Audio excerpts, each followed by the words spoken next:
Hello friends, Cheryl here with Inked Pulp. Welcome back to my channel. I appreciate every one of you who come in and watch my videos.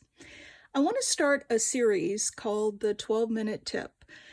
And these will be short videos, 12 minutes or less, where I'll share with you a tip or trick or little hint that I've either learned from another crafter or learned from my own experimentation or reading a book or something. I'll come on and share little tips with you, and they'll be short videos so you can watch them quickly and get some information and move on with your day. So the first one is about glue.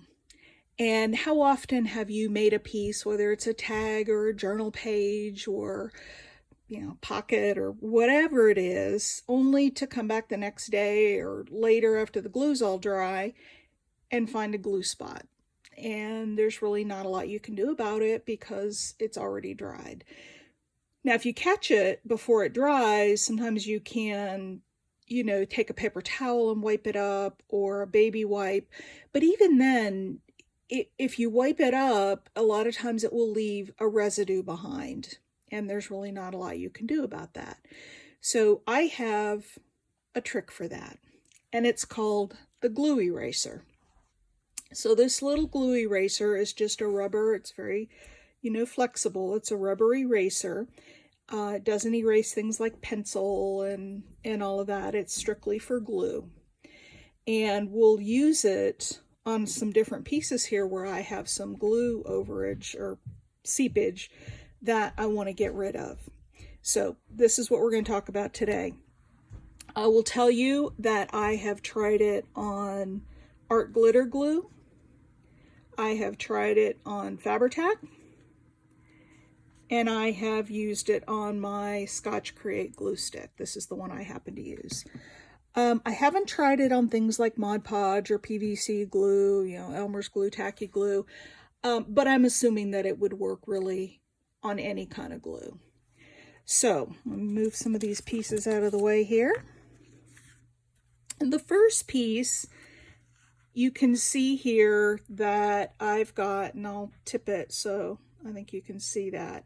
It's a little shiny right there because I got some glue on that piece. And I like the tag. I don't want to mess it up, but I want that glue off of there. My other option would be to stick a flower there or something else, but I like it the way it is. So I'm going to take my glue eraser, and with moderate pressure,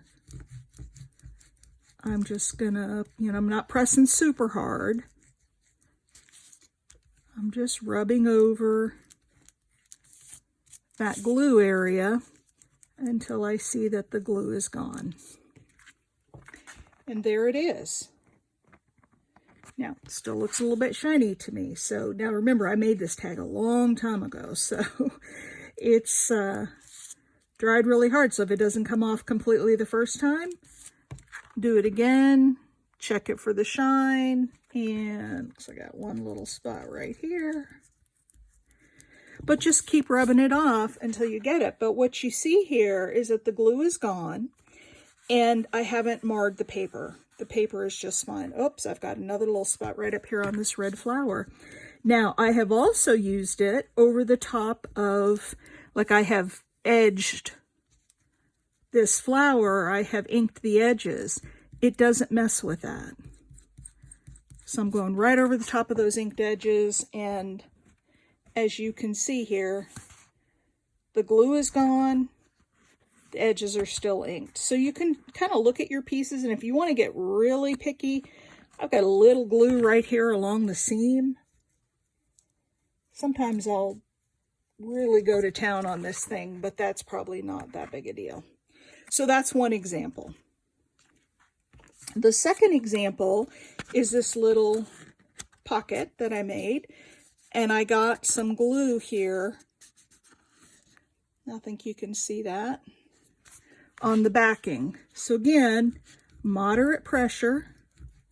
You want to give it enough pressure to pick up the glue, but you don't have to put your whole weight into it. Now, I like to use it, I like to kind of lay it flat rather than up on the end because I get more surface contact. I like to lay it flat and rub this way, but either way works just fine. And there we go. It's gone. No glue stain, and the paper is fully intact.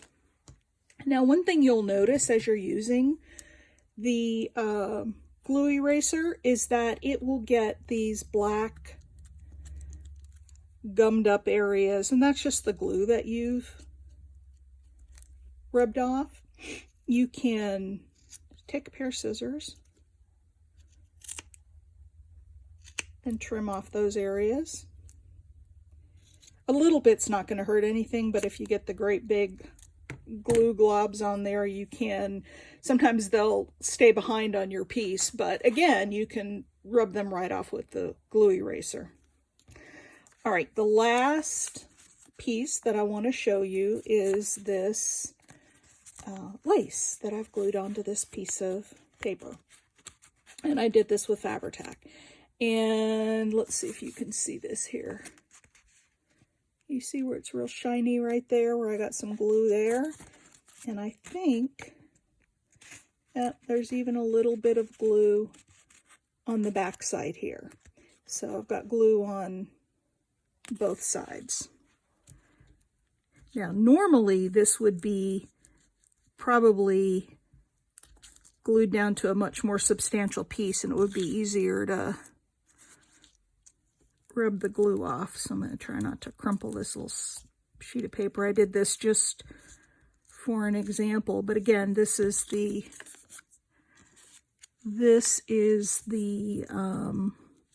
Fabri-Tac glue that I'm rubbing off. Okay, well, I wrinkled the paper some, but the glue is gone. So I don't know if you can see that, but there's no more glue. There's no more, and I've got a couple of those little glue balls stuck on there. So again, I could go back and rub them again and cut them, and I didn't quite get all of this. So you just go back with moderate pressure, not super hard. You just go back and rub it till you get that glue glob out of there. So there's that one. So those are 3 examples that show you how the glue eraser works.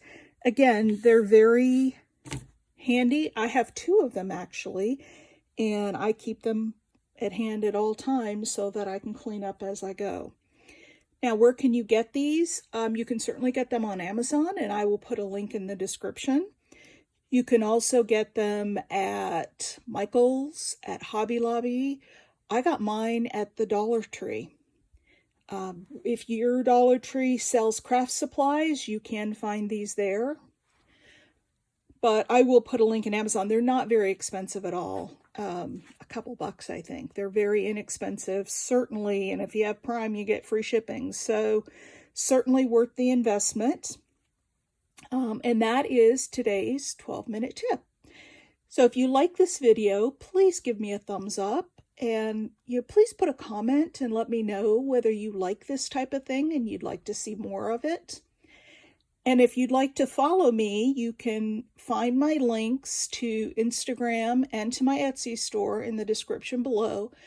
And I would love to, catch up with you in some of the Facebook groups. I know a lot of you are in the same Facebook groups I'm in, and we'll catch up with you there. And I thank you for watching. I appreciate all of my supporters, and I'll see you on the next one. Bye-bye.